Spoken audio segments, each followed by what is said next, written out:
bonjour et bienvenue au résumé de l'actualité nationale et internationale. Nous allons commencer par l'actualité nationale. Les conséquences des manifestations commencent à se faire sentir. Les saccages et pillages des magasins Auchan menacent les emplois de 300 personnes. C'est ce que nous renseigne Papa Samba Diouf, qui est le directeur du développement de la communication de Auchan Sénégal.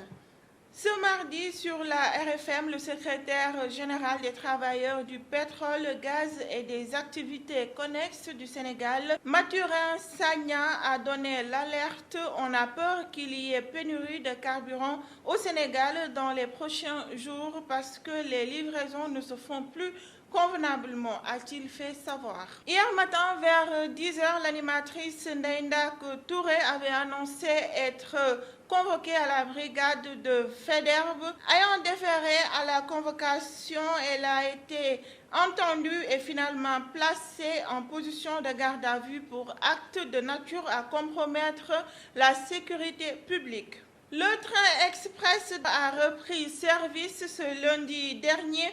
Il était à l'arrêt depuis le 1er juin, début des manifestations consécutives à la condamnation de Ousmane Sonko. Le TER transporte en moyenne 75 000 personnes par jour, une perte estimée à 240 millions de francs CFA durant ces 3 jours d'arrêt de circulation.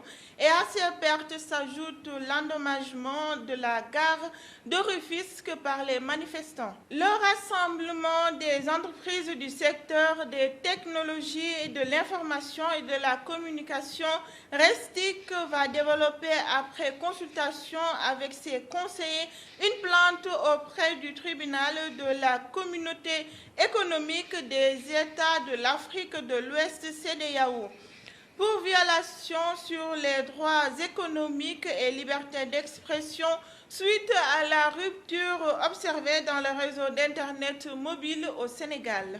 Hier, le ministère des Affaires étrangères et des Sénégalais de l'Intérieur, Mme Aïssata Tall Sall, a informé de la décision de fermeture provisoire des consulats à l'étranger.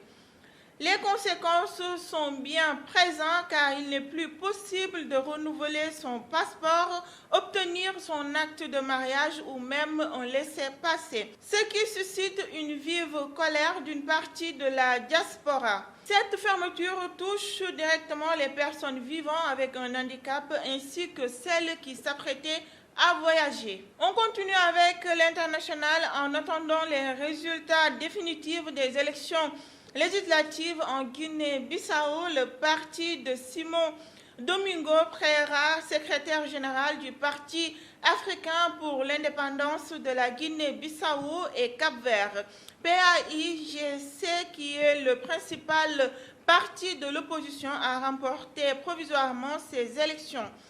Il obtient 56 sièges sur les 102, suivi du parti présidentiel Madem du président Ambalo avec 28 députés.